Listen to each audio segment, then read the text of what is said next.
गांठ मेरे ब्रेस्ट में, राइट ब्रेस्ट में इतनी तेजी से बढ़ रही थी कि डॉक्टर ने बोला आप ऑपरेशन करा लीजिए गांठ का, नहीं तो बच्चा खराब हो जाएगा।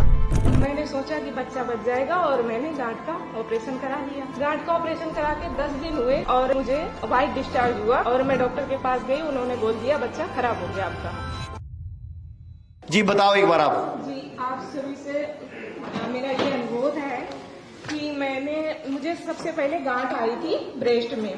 उस टाइम पे मेरी प्रेगनेंसी थी, 6 मंथ की प्रेगनेंसी थी और गांठ मेरे ब्रेस्ट में, राइट ब्रेस्ट में इतनी तेजी से बढ़ रही थी कि डॉक्टर ने बोला आप ऑपरेशन करा लीजिए गांठ का, नहीं तो बच्चा खराब हो जाएगा। और मेरे हस्बैंड बीएसएफ में है, वो जॉब करते सर्विस पे, तो मैंने सोचा कि बच्चा बच जाएगा और मैंने गांठ का ऑपरेशन करा लिया। गांठ का ऑपरेशन करा के 10 दिन हुए और मुझे वाइट डिस्चार्ज हुआ और मैं डॉक्टर के पास गई, उन्होंने बोल दिया बच्चा खराब हो गया आपका। वो मेरा बच्चा बोले खराब हो गया, आपको नॉर्मल डिलीवरी करवानी पड़ेगी। लड़का था, 6.5 महीने का बच्चा भी खो दिया मैंने। इसके 6 महीने बाद मुझे फिर से गांठ आती है, मैंने फिर से वो गांठ निकलवाई।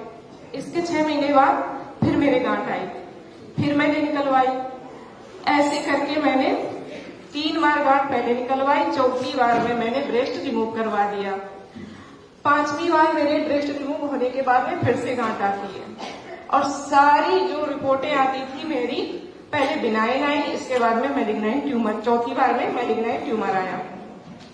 इसके बाद में फिर 5वीं बार मेरे फिर से गांठ आई उसी साइड राइट तरफ, फिर मैंने 5वीं बार निकलवाई, तब मुझे रेडियोथेरेपी दी गई। रेडियोथेरेपी के बाद में 6वीं बार फिर से गांठ आई, तब मुझे फिर से रेडियोथेरेपी दिया गया। इसके बाद में कीमोथेरेपी दिया गया। 7 बार मैंने उसी साइड में ऑपरेशन करवाती रही। ब्रेस्ट रिमूव होने के बाद में फिर से गांठ आई थी, 7 बार तो ये मैं करवा चुकी। इसके बाद में फिर जो लास्ट रिपोर्ट आई उसमें क्योंकि मैंने वो 7वीं बार में क्या किया, थोड़ा ये लगा कि मरूंगी या जीऊंगी, तो मैंने जड़ी बूटी थोड़ी उसमें रख ली, पकाई। पकाने के बाद में फिर वो पेन होने लगी, तो मैंने उसको फिर निकलवाया। जब निकलवाया तो वो गांठ जब मेरी जांच के लिए गई तो उन्होंने बोल दिया मेटाप्लास्टिक करके। तो बोले ये मैडम मुझे देख रही थी, उस टाइम मेरी हेल्थ काफी अच्छी थी और वो रिपोर्ट देख रही थी, ग्वालियर की बात है ये, तो बोल रही है कि रिपोर्ट देखूं या आपको देखूं, और लगता तो नहीं है कि मतलब ये लास्ट स्टेज का है, और बोली इसको दोबारा से आप ट्राई करवाइए रिपोर्ट को, 1 लाख रुपए की जांच होगी। मैं बोली मैडम फ्री नहीं हो सकती है, मेरा सीएपीएफ कार्ड है। तो उन्होंने बोला कि हाँ हो सकती है, आप एम्स में अगर आपका नंबर लग जाए तो आपकी हो सकती है वहां पर। मेरे हस्बैंड ड्यूटी पर थे, मैं वहां से अकेली भगी और मैं एम्स आई, वहां पर नंबर लगवाया और मैंने वो रिपीट करवाई और सारे सैंपल भी ले गई। 2 सैंपल नहीं थे और सैंपल मेरे थे, तो मैं लेकर के गई। उनके सैंपलों का भी जांच हुआ, मेरी उसमें मैलिग्नाइन ट्यूमर करके रिपोर्ट में आया। वो रिपोर्ट नहीं आई जो लास्ट में उन्होंने बताया था। इसके बाद में फिर मुझे छोटी सी फिर से गांठ हुई उसी साइड में।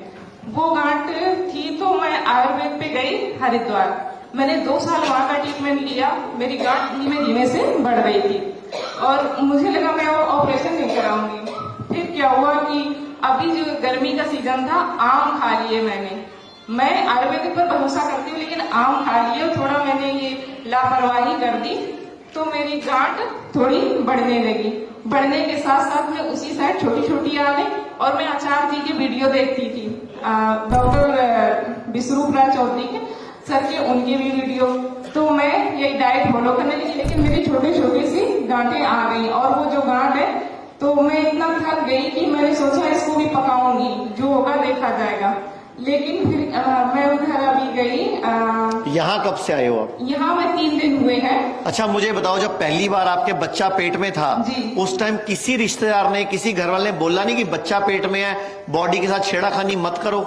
बोला, मेरी सासू माँ नाराज हो गई कि लड़के को आपने छेड़ाखानी नहीं, सब लोग, जब बच्चा पेट में है तो छेड़खानी नहीं करनी चाहिए सर। उसकी बढ़ने की ग्रोथ जो थी तो इतनी, तो आपको सोचना चाहिए था ना कि क्या ऐसा खा रही हूँ, आयरन की गोली खा रही हूँ, फॉलिक एसिड खा रही हूँ, कोई खाने में गलती कर रही हूँ, वो रोकना चाहिए था। जी, इतने ऑपरेशन हुए, मुझे ग्वालियर में किसी ने ये नहीं कहा कि आप ये चीज मत खाओ। मुझे बोले आप मीठा खाओ, सब आपको बोला दूध बंद कर दो, दही बंद कर दो, पनीर बंद कर दो, ये चीजें अब मैं फॉलो कर रही हूँ। पहले किसी ने बोला? किसी ने नहीं बोला। और अभी हॉस्पिटल गई, मेरे हस्बैंड बोले आप पैट स्कैन करवा लो, वो डॉक्टर बोले पैट स्कैन करवा लो। मैं बोली मैं पैट स्कैन नहीं करवाऊंगी, क्योंकि जो गठाने हैं वो मुझे दिख रही हैं, क्योंकि एक्जिला में भी आ गई है और इधर भी दिख रही है। मैं बोली क्यों करवाऊं जाके, मुझे मेरी बॉडी मुझे मालूम है कहाँ कहाँ गांठे हैं। वहां जा करके उन्होंने बोल दिया पैट स्कैन करवाओ। लेकिन आचार्य जी की वीडियो में देखती हूँ तो मुझे लग रहा था पैट स्कैन से मुझे कोई बड़ी बीमारी हो सकती है, मुझे ये चीज डाउट हुई। लेकिन मैं वहां पर गई, मेरा पैट स्कैन हुआ, उसके 2 दिन बाद से सर मेरे यहाँ पर दर्द होना शुरू हो गया।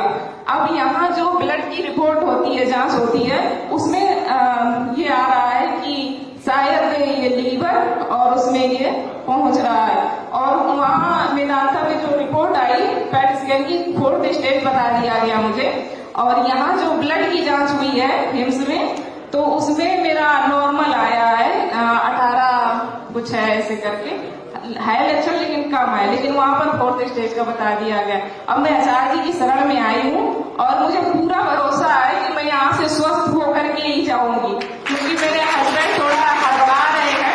लेकिन मैंने कहा मेरी लाइफ मुझे जहाँ सुकून मिल रहा है। आप मुस्कुरा रहे हो, हस्बैंड घबरा रहे हैं। हाँ, वो बहुत टेंशन लेते हैं। कहाँ पे अभी हैं? यहाँ पे खड़े हो जाइए। हाँ हस्बैंड साहब आ जाइए। तो आप एक चीज समझ रहे हो जो ये बोल रही है, पहले गांठ आई निकलवाई, फिर बच्चा खराब हुआ, फिर गांठ आई, फिर निकलवाई, फिर गांठ आई, फिर गांठ आई, फिर गांठ आई। अरे बार बार गांठ आ रही है, मतलब बॉडी कुछ कहना चाह रही है। अब इनके भी तो शरीर में 52 गांठें थी, आप इनके तो एक ही जगह बार बार गांठ आ रही है। ये जो अभी गणेश जी मिले आपसे, इनके 52 गांठें थी, 52 गिन सकते थे ये बाजू में। इन्हीं का देख करके मुझे और हौसला बढ़ा था। मैं बोली कि मैं हाँ मैं जाऊंगी तो वही जाऊंगी। ये बोलते क्या करोगी और कैसे जाएंगी गांठें। मैं बोली मुझे जो कुछ होगा, इतना संघर्ष झेल कर आई हूँ और जो भी होगा। मैं आपको कहूंगा इनके यहाँ पे गाल पकड़ो जरा, इनके बुगी बुगी विश करो जरा यहाँ पे, अच्छी तरह दबाओ, अच्छी तरह जोर से दबाओ। तो आपको लगता है ये गांठ भगाने का तरीका अच्छा है जो आपने किया वो अच्छा था? नहीं, मेरा अच्छा नहीं था। मैं आप सभी लोगों से यही संदेश देना चाहती हूँ, जो गलती मैंने की है आप लोग ऐसी गलती कभी मत करना। क्योंकि मैंने अपनी लाइफ में एक औरत के लिए क्या होता है, उसका परिवार, बच्चे, लेकिन मुझसे पूछो मेरी लाइफ में बच्चा नहीं और हो भी नहीं सकता। यहाँ तक स्थिति पहुंच गई है सर। चलो आप हिम्मत रखो, अब जो आप हेल्थ ही कर लें यही बहुत है अब। लेकिन आगे से अगर इस वीडियो को देख के कोई महिला भी बच जाएगी तो हमारा जीवन, हमारा ये वीडियो बनाने का उद्देश्य सफल हो जाएगा कि किसी की तो जान बची। भारत में हमारे 120 से अधिक हॉस्पिटल, क्लिनिक और डी केयर सेंटर्स मौजूद हैं, जहां 900 से भी अधिक आयुर्वेदिक डॉक्टर्स और विशेषज्ञ आयुर्वेद, नेचुरोपैथी, पंचकर्म और डाइट थेरेपी जैसे प्राकृतिक तरीकों के माध्यम से कैंसर, किडनी, लिवर, हार्ट और अन्य गंभीर बीमारियों को रिवर्स करना सिखाते हैं।